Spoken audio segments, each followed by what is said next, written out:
Listo. Buenas tardes, nos encontramos en la Unidad Educativa Municipal Eugenio Espejo. El día de hoy pues me acompaña mi compañera del área de sociales, en la cual le voy a realizar la entrevista sobre el tema del STEAM y pedagogías activas. ¿Cuál es tu nombre? Miriam, ¿Tu cargo? docente. ¿Institución a la que perteneces? La Unidad Educativa Municipal Eugenio Espejo. ¿Nivel educativo en el que enseña? Bachillerato. ¿Años de experiencia de docente? 30 años. Ya. Dentro del conocimiento sobre el STEAM, ¿ha escuchado sobre el enfoque pedagógico del término STEAM? Sí. ¿Cómo definiría STEAM? Definiría como una propuesta de proceso interdisciplinar, ya que involucra varias áreas, no solo de la ciencia exacta. Si nosotros nos vamos por la terminología del STEAM, es ciencia, tecnología, matemáticas, arquitectura, ¿sí? Y también el arte. Pero también ahora hay la nueva versión de tener e incorporar humanidades, porque esta inicialmente estaba pensando como para las ciencias exactas, pero no hay que dejar de lado también la parte de las ciencias sociales, que también encaja y tiene que ver muchísimo con este proceso. Ok. ¿Considera importante el enfoque pedagógico STEAM? ¿Por qué? Sí, es importante porque es una propuesta mucho más completa y detallada sobre cómo trabajar activamente en el proceso de enseñanza-aprendizaje. Los estudiantes, al realizar actividades con este enfoque, lo que hacen es ser constructores de su conocimiento. Y lo que interesa dentro de la pedagogía y de la didáctica es el estudiante sea capaz de construir su propio conocimiento, no solo de repetir el conocimiento, sino que tiene que construir. Y el construir es hacer. Y el STEAM está enfocado básicamente en actividades en las que se construye, se hace, y el alumno es el actor principal en esta construcción. Ok. ¿Ha recibido capacitación sobre el enfoque pedagógico STEAM? Sí. ¿Qué nivel de conocimiento tiene sobre el enfoque pedagógico STEAM del 1 al 5? Un 4. Ya. Dentro de las pedagogías activas, ¿qué se entiende por pedagogía activa? Bueno, hay que entender mucho la conceptualización. Cuando nosotros hablamos de pedagogía, estamos hablando de la razón de ser de la educación, es decir, hacia dónde apunta la educación. Y es el análisis de lo que se tiene que hacer en todo lo que tiene que ver con la metodología, enseñanza, aprendizaje y la didáctica que involucra eso. Entonces, cuando hablamos de pedagogías activas, estaríamos hablando básicamente de qué es lo que se propone en el sistema educativo y cuál es el análisis de esta educación de una manera activa. Esto nos acarrearía y nos llevaría a lo que son las metodologías activas, y tener metodologías activas involucra tanto al docente como al estudiante en su proceso de planificación y de actividades a realizarse. Porque el docente lo que tiene que hacer es preparar recursos donde el estudiante sea capaz de hacer y de construir. Y eso hace que el estudiante se involucre más en el proceso, y más allá de escuchar la retórica del docente o la explicación del docente, el estudiante descubre, pero este descubrimiento tiene que ser a través de las herramientas que diseña el docente para este proceso. Ya. Dentro de las pedagogías activas, las metodologías que usted conoce, como es el ABP, los problemas, aula invertida, colaborativo, gamificación o ninguna. ¿Cuáles son las metodologías que conoce? Todas. Todas. Ok. Frecuencia y uso de estas metodologías activas. Aprendizaje basado en problemas, el enfoque del Flip Classroom, que es metodología del aula invertida, ¿sí? Que también es el trabajo por proyectos, el ABP basado en proyectos y el ABP basado en problemas, que no son lo mismo. Sí. Okay. La frecuencia de uso siempre, frecuentemente, a veces, nunca, este tipo de metodologías. En mi caso, siempre. ¿Beneficios observados al aplicar las metodologías activas? A ver, los beneficios son muchísimos, pero sí es un proceso muy demandante para el docente. Esto implica en generar hábitos de estudio, reforzar hábitos de estudio. Los beneficios son importantísimos porque tú logras descubrir en el aula que el estudiante es capaz de por sí solo pensar, de por sí solo organizarse, de tener autonomía en el proceso del aprendizaje que él va adquiriendo. Entonces es muy positivo, pero claro, esto no sale de la noche a la mañana. Esto no significa que yo voy a hablar clase invertida y ya trabajo cada clase en aula invertida. No funciona así.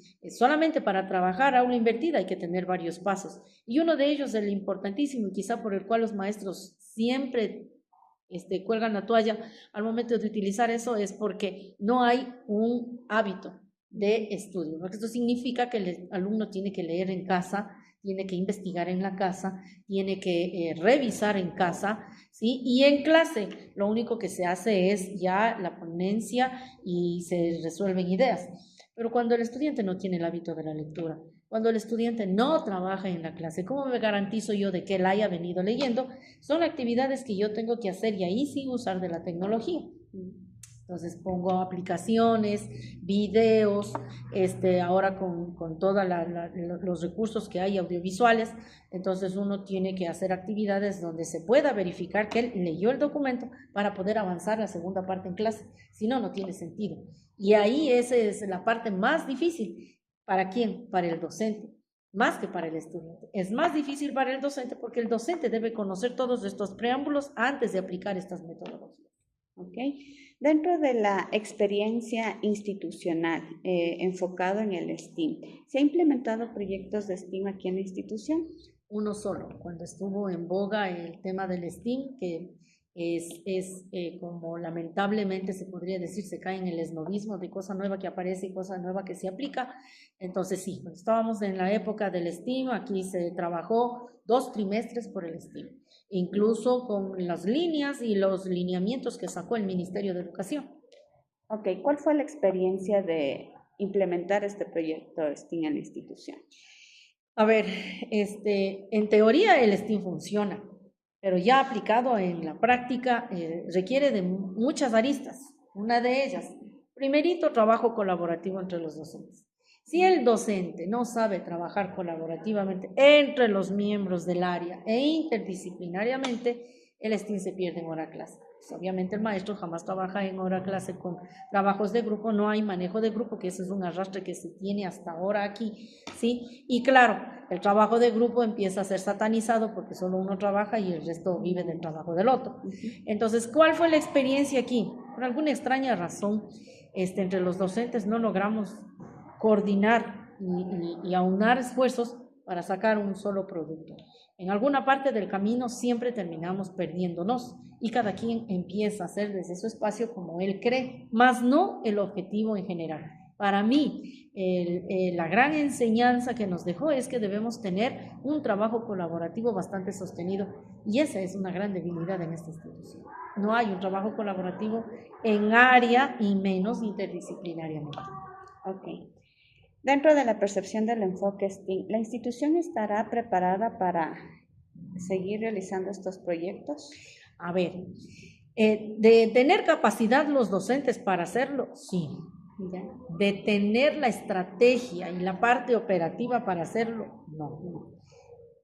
¿Qué recursos serían necesarios para poder incursionar en los proyectos de STEAM? Capacitación, tecnología, apoyo, tiempo. Capacitación. Yo creería que aquí debemos hablar el mismo idioma, los docentes, y aquí hay una parte muy fundamental que probablemente no va a gustar lo que pueda decir, pero desde mi experiencia es eso. El docente tiene que tener dominio del conocimiento sobre este trabajo colaborativo y no lo hay.